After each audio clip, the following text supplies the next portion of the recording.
the Almost Elvis documentary on Netflix. Okay. Okay. Would you please comment on the documentary you're talking about? Ladies and Sure, gentlemen, you sure can. I would like to She would like to have a. invite you to see on Netflix the documentary entitled Almost Elvis. We're here in Lincoln, Illinois this afternoon uh, doing this documentary to enhance and extend some of the stuff that we have done through the years. We're going to lay a little bit of history.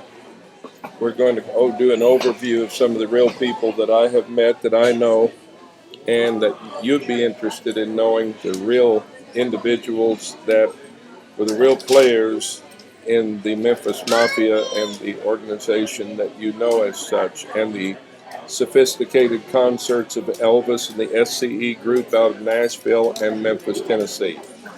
So I'm going to ask our producer to present her questions for interview, and we're glad you're joining us this afternoon, along with my son Orion, who is a fantastic performer, doing the very same things I've done for 21 years. Okay. How did you get started in Elvis? Well, when I was a very young man, I attended a religious college in Tupelo, Mississippi, and I actually met Elvis there. A second time was at the gates of Graceland, where he happened to be there signing autographs.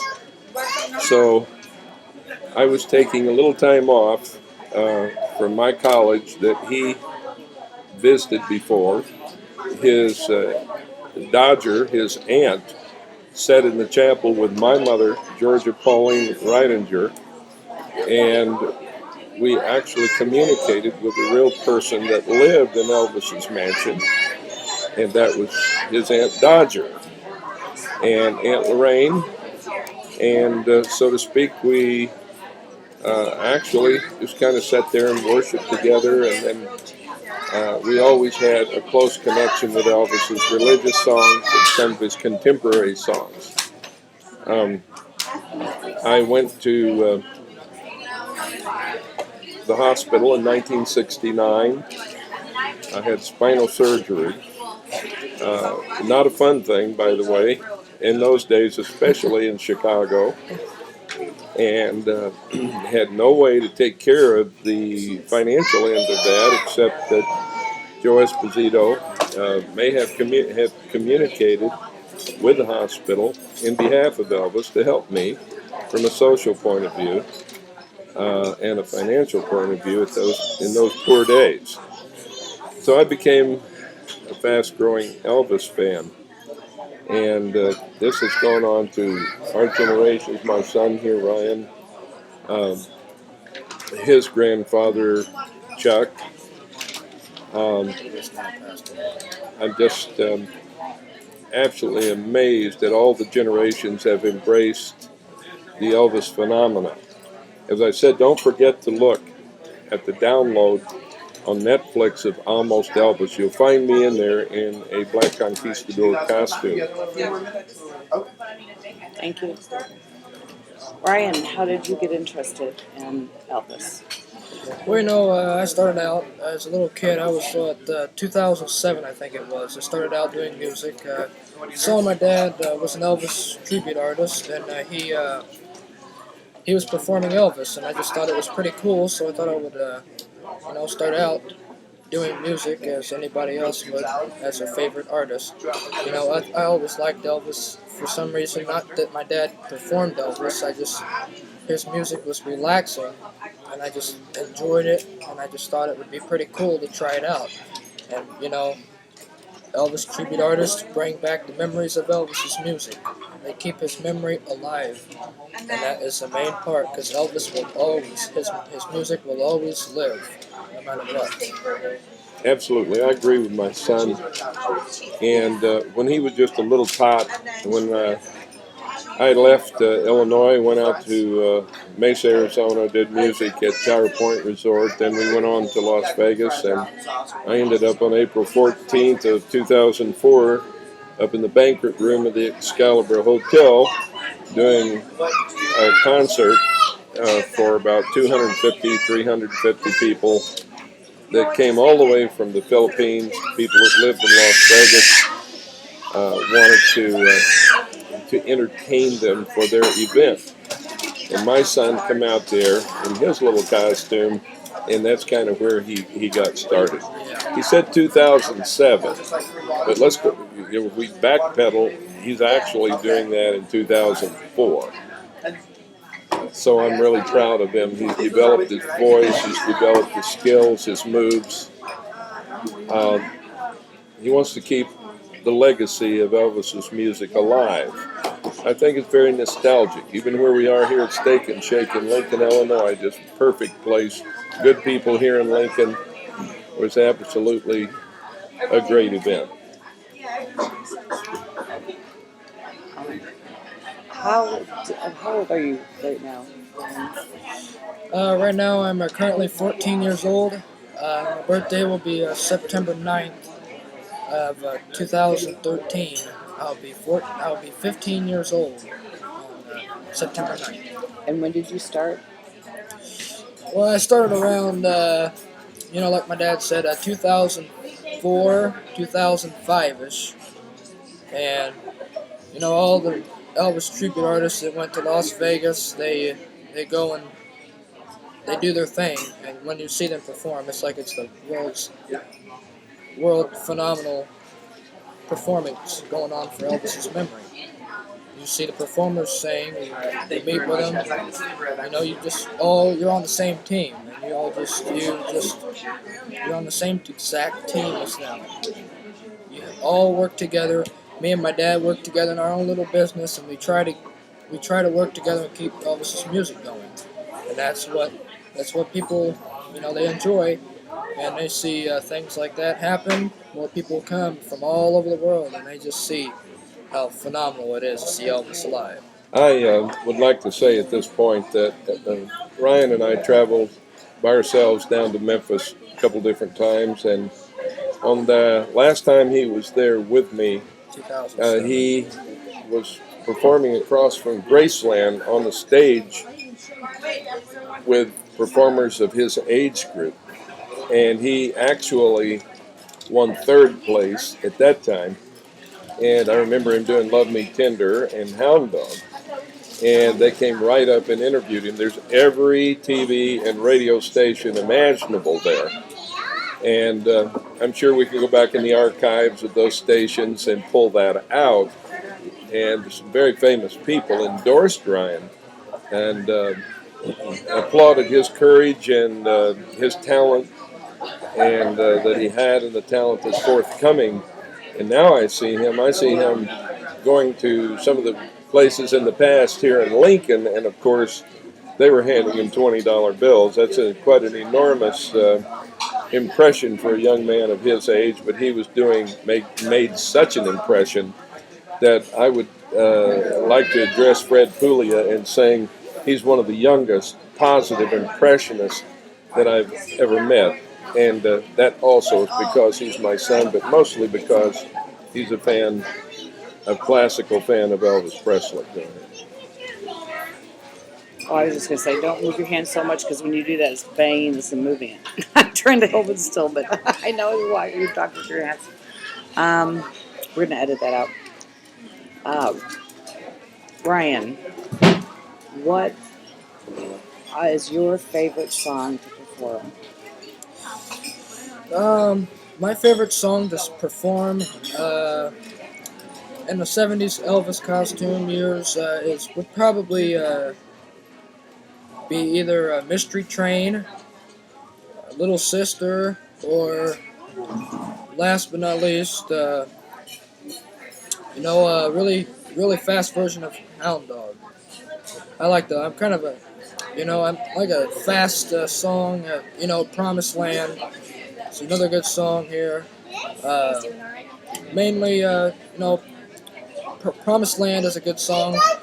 Elvis, when he did his last concert, was Unchained Melody on a piano. He played it himself, and I just enjoyed that song so much. I dedicate that every time I sing that to him. Because that song, when he says, "Wait for me," you bet I will. What's your favorite song to perform, Dad? Actually, I can only tell you one song that sums up Elvis's life as a total, and that would be the song entitled My Way. First written by Frank Sinatra and many of his wonderful Italian friends, many friends across the nation and the world.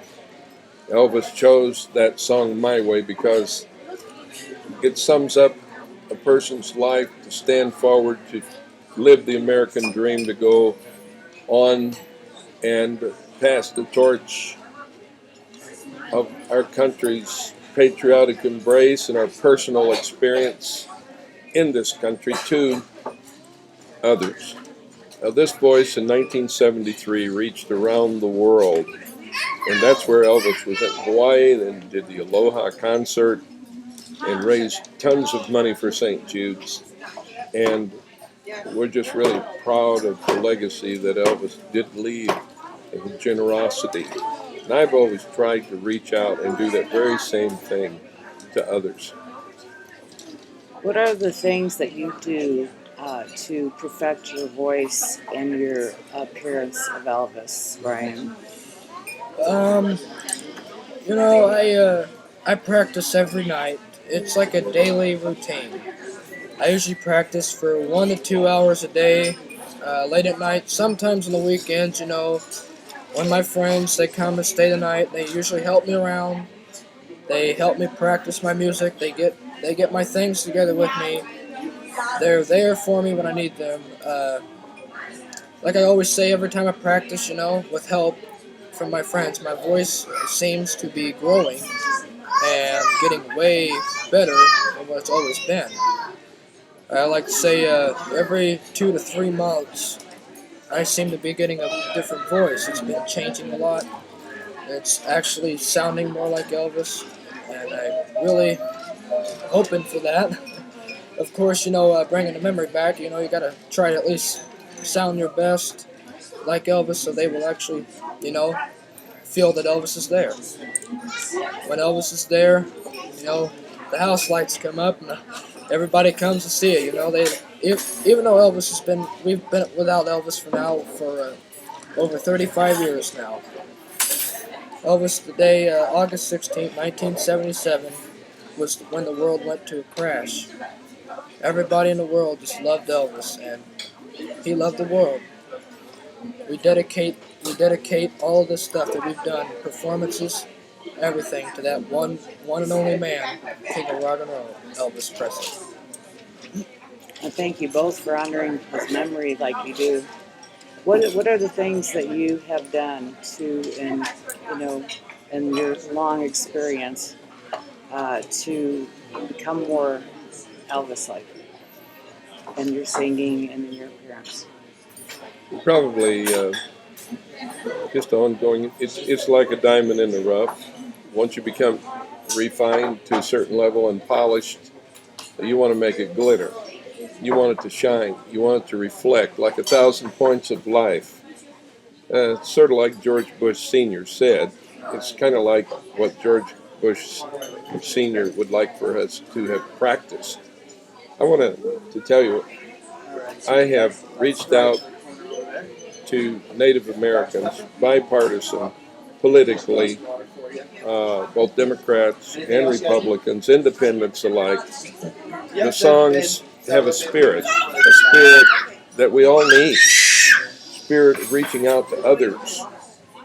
And I have a friend, Lakota George Estes, from the Native American Lower Brule, South Dakota tribes in South Dakota.